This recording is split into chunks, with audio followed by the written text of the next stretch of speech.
it always impressed me how professional Tom is. Even when he had this broken ankle, it was constantly saying, we go 100% and we do it. And even when there was a high risk of it being a very painful scenario for him, he'd always say, let's go for it 100%. And that impressed me the most, because when you're injured, it's not easy. It's when you are not injured, it's difficult to do these things. When you are injured, you want to protect yourself, you want to protect the movie, and he impressed me very much. It was a true privilege to be a part of this movie. I had the opportunity to work with fantastic actors who can not only do comedy to an excellent level, but are also true dramatic actors. And Simon was in it. But to have that pleasure of turning up every day, and no matter what the scene was, I knew it was going to be a pleasurable experience because of the caliber of people I was working with. And then I had the opportunity to work with the great Christopher McQuarrie, who I believe is one of the smartest scriptwriters out there. And then Yes, he's brilliant. I had the chance to talk to Tom Cruise every day, who, first of all, it's just cool when you wake up in the morning, get onto set and say, morning, Tom. He's like, morning, Henry. I just said, that's Tom Cruise. But he's a kind man, he's a generous man, and he's extraordinarily talented. And he showed me just the level of what you can do for the audience. Every single step he takes on set is for you guys to make the experience the best experience possible. And so to be around these greats, for me, was a true privilege. So thank you, gentlemen. As far as, was there a moment in this show that was harder than playing Superman?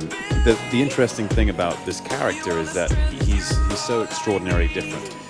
And when it came to the stunts, they were all practical. So naturally, when I was performing these extraordinary feats alongside Tom, it wasn't. There was no CGI. It's all real.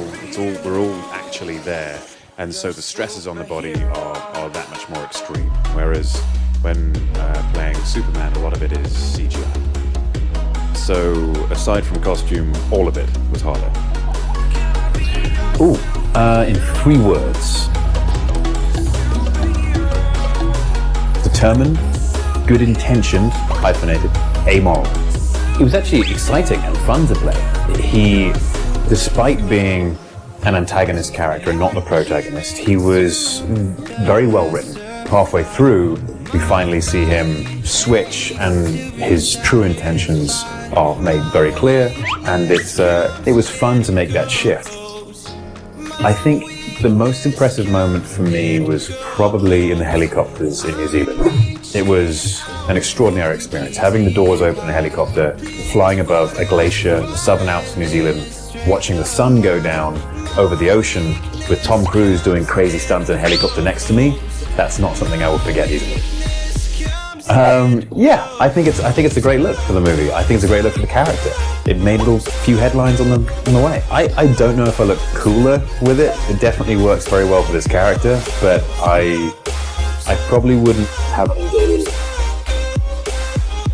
I have fond memories of us all finishing all the helicopter sequences in New Zealand and having a few drinks down in Queenstown, and it was a wonderful time to have everyone together and celebrating a successful trip.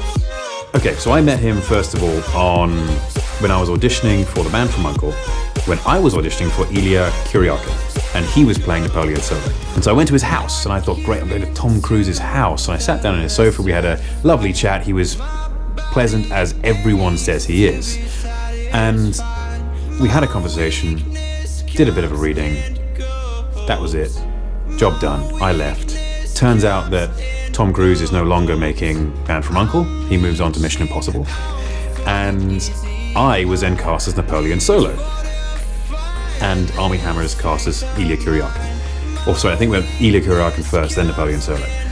And so, I then met Tom at a hotel in London. We were both staying in the same hotel while he was shooting Mission and I was shooting Man from U.N.C.L.E., crossing paths, and I thought, never going to recognize me. And I was just walking past him and, Henry, so good to see you. How are you? And then started reeling off and firing points about our discussion that we had at his house a year plus ago, which I didn't even remember. And I was thinking, how the hell? And immediately you realize that he listens. Genuinely listens, genuinely cares, and it's not just a party trick. And that was the first time where I thought, okay, that's an impressive man. Like he goes above and beyond. The script was a liquid process. It was changing and adapting as we went along, always evolving for the better, but always changing as well. And my character motivation was shifting from day to day at points. And I enjoyed that challenge because I didn't feel like my trust was misplaced. If McHugh said, this is what you're doing and do this and trust me, I knew I could. I knew that story was coming first and there was no way he was going to let me down or my trust was going to be misplaced because it would be a detriment to the story. And two titans of the industry like Macquarie and Cruise, I felt like I was at Filmmaking University. I could ask anything and they would just shower me with knowledge, free. And that was, for me, probably one of the best parts of this job, is that I got to learn so much as well as be involved with their work. And that first day I was thinking, oh, this is going to be a hard 4 days. It ended up being 4 weeks. And during those first, I think 2 or 3 weeks that we were shooting that, every day, we'd always be asking each other, hey, is everyone okay? You're right after that stunt, and yet that one looked like a hard fall, and it looked like you caught something there. Everyone was like, no, totally fine. Tom and I looked at each other and had a moment of honesty and said, this really hurts, doesn't it? And he said, yeah, I'm so glad you said that. I mostly my life is put in enough danger by him, so anything else beyond that, I'm not. I mean, my life is in Tom's hands. Having come off this movie, I realized that there's a bunch of skill sets that I still need to learn. I've now got my motorcycle license, but I need to learn how to stunt ride a motorcycle. I need to learn how to stunt drive a car. I need to learn how to fly a helicopter and probably stunt fly it as well, and maybe planes. Yes, the music, the theme music is particular, and it gives you something when you hear it. You're like, oh my God, I'm in a Mission Impossible movie. I don't think it gets any higher than Mission Impossible and Tom Cruise when it comes to stunts. So when I walked in, I thought, McHugh said on my Instagram, he invited me to be in the movie on Instagram and said, I hope you like practical occasions, practical stunts. And I said yes, and I meant it. And so when I turned up and met the stunt team for the first time, I said, guys, look, count me in. No matter what the stunt is, assume I'm doing it. Unless, of course, legally speaking, we can't. But I'm in. And they did it. They put me in. It doesn't really get scary. There's a couple of moments where we were doing a particular wire rig stunt, which we did it a few times and didn't quite get it right. And it hurt the first few times because our balance was off. And that's when I got nervous on the fourth take, I think, just thinking, oh, what's going to happen this time?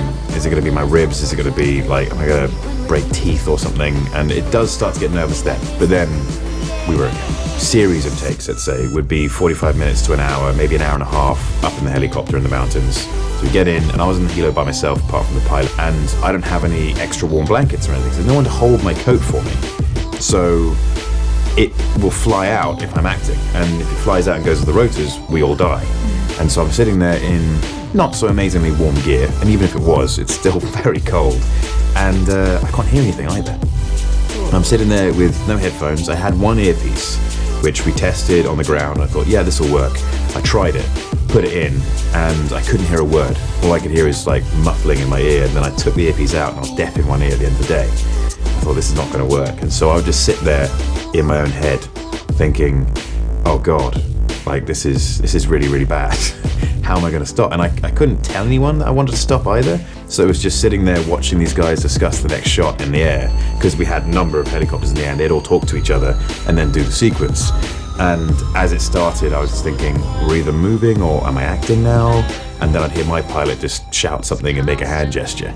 And so I thought, I guess we're rolling. I'm going to start acting. Yeah. Tom and I did a lot of stuff together when he had his broken ankle, and I had to ask him each time. I was like, you gonna be cool with this? And he's like, yeah, just go for it. Just go for it. Just do it full speed, and if anything happens, it happens. But don't worry about it.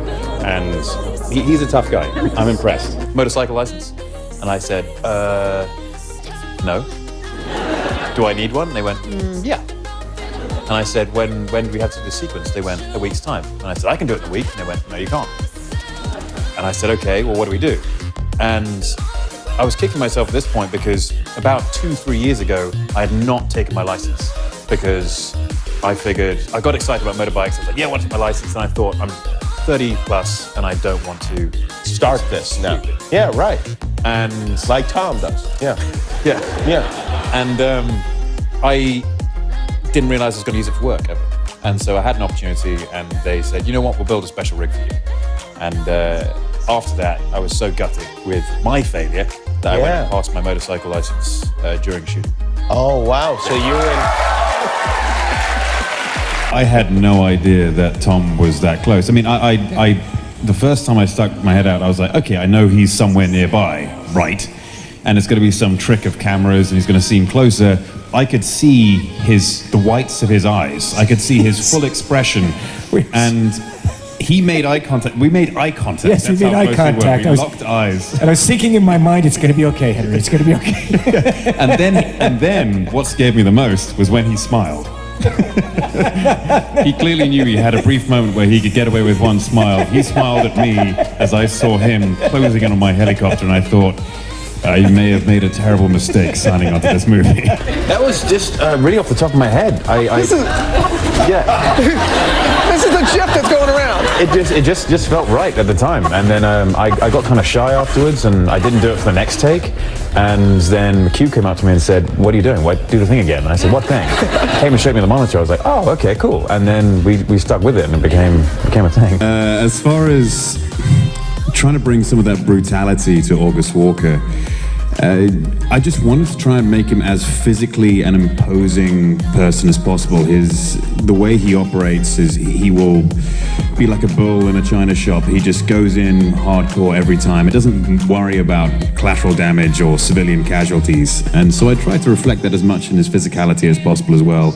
And also through a carefree approach to everything, despite the fact that he is ruthless and quite sinister in his approach to completing a mission.